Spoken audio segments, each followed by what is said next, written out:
வருவதற்கு ராயக்கோட்டைக்கு வர வேண்டும் என்கின்ற ஆசை பல ஆண்டுகளாக. இப்ப வந்து அரசியல் நிகழ்ச்சிக்கு வரும்பொழுது ராயக்கோட்டை வருவதற்கு வாய்ப்பு கிடைக்காமல் இருந்தது.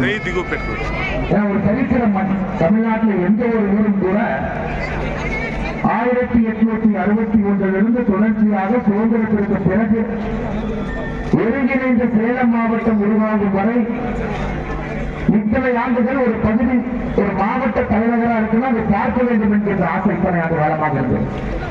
உங்களுடைய ராயக்கோட்டை தமிழகத்தினுடைய ஒரு முக்கிய நகரமாக ஒரு தனி மாவட்டமாக 1861 ஒருங்கிணைந்த சேலம் மாவட்டம் உருவாகும் வரை இருந்த ஒரு ஊர்.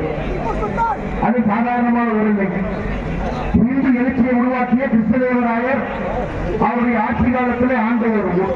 ராயர் கோட்டை ராயக்கோட்டையாக மாறி அதன் பிறகு ஹைதர் அலி திப்பு சுல்தான் போன்ற மன்னர்கள் இந்த பகுதியிலே இந்த கோட்டையை கட்டி தன்னுடைய ஆட்சி இங்கிருந்து நடத்தி கொண்டிருந்தார். அதையெல்லாம் தாண்டி சகோதர சகோதரிகளை தமிழகத்துல ஒரு பகுதி 2 மாநிலங்களுக்கு அருகில் இருக்கிறது. ஒரு மாநிலத்தினுடைய எல்லை பகுதியாக இருக்கிறது அவங்களுடைய ராயக்கோட்டை. அதனால்தான் இங்க இருக்கக்கூடிய ஒட்டிகை நத்தம் கீரம்மா தேவி 2 மாநில மக்களும் நன்றாக இருக்க வேண்டும், அமைதியாக இருக்க வேண்டும், மாநிலங்களுடைய வளர்ச்சிக்கு நாம் பாடுபட வேண்டும் என்பதற்காகவே நம்முடைய ஒண்டிகை நத்தம் கீரம்மா கோவில் இருக்கக்கூடிய பகுதிக்கு வந்திருக்கிறோம். பல பெருமை இன்னைக்கு கோட்டன்ராமன் கோவில் இங்க இருக்கிறதுங்க, பச்சைமலை முருகன் கோவில் இருக்கு. எல்லாம் கூட இந்த பகுதியில் இருக்கக்கூடிய உங்களுக்கான பெருமை சகோதர சகோதரி. அதை தாண்டி தமிழகத்தில் எல்லா இடத்திலும் கூட நடுகள் இருக்கிறது.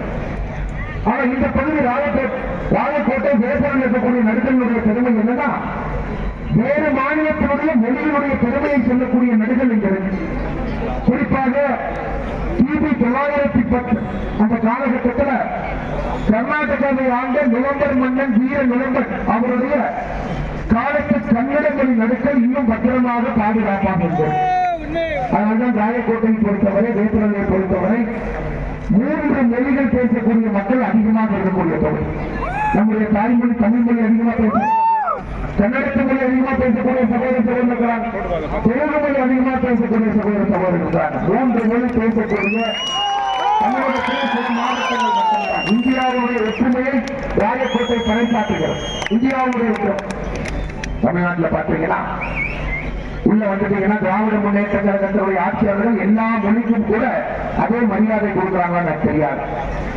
ஆனா தமிழகத்தினுடைய எல்லைப்புற பகுதியில் வேப்பநல்லி சட்டப்பேரவை தொகுதியில் இருக்கக்கூடிய குறிப்பாக ராயக்கோட்டையில் வந்து பாத்தீங்கன்னா 3 மொழியும் நாம் பேசினா தான் மக்கள்கிட்ட நன்றாக பேசணும். சிவகிரிதான் கேட்கணும், ராமநாதான் கேட்கணும், எல்லாத்தையும் கேட்கணும். 3 மொழியும் பேச வேண்டிய ஒரு அற்புதமான தொகுதி. அதனால்தான் பல ஆண்டு காலமாக ராயக்கோட்டைக்கு வர வேண்டும் என்கின்ற ஆசை இன்னைக்கு பூர்த்தி அடைகிறது. அதெல்லாம் தாண்டி சகோதர சகோதரிகளை இன்னைக்கு வரும்போது நம்முடைய தமிழகத்தினுடைய ஏழைகளுடைய தலைவராக இருந்து தேமுதிக கட்சியினுடைய நிறுவனமாக இருந்து நம்முடைய பாரத பிரதமர் நரேந்திர மோடி அவருடைய பெரும் நண்பராக இருந்த ஐயா கேப்டன் விஜயகாந்த் அவருடைய படத்திற்கு அவருடைய கட்சியினுடைய நிர்வாகிகள் ஒரு இணைந்து ஒரு மலரஞ்சலி பேசுவதற்கு ஒரு பெரிய வாய்ப்பு கிடைத்தது. கேப்டன் ஐயாவை பற்றி நம்முடைய பிரதமர் அவர்கள் சொன்னார். படத்தில் மட்டும் கேப்டன் அல்ல, நிஜத்திலும் கேப்டனாக இருந்த ஒரு மனிதனுடைய எனக்கு இன்னொரு எனக்கு தெரியும். கேப்டன் ஐயாவுடைய ரசிகர்கள் நிறைய பேர் இருக்கிறாங்க, கட்சி நண்பர்கள் நிறைய பேர் இருக்கிறாங்க. அவர்களுக்கு நேரத்தில் இவருடைய ஆழ்ந்த இளைஞர்களை தெரிவித்து சகோதரர்களே ஒரே ஒரு கேள்வியை மட்டும்தான் நான் உங்களுக்கு கேட்க போறேன்.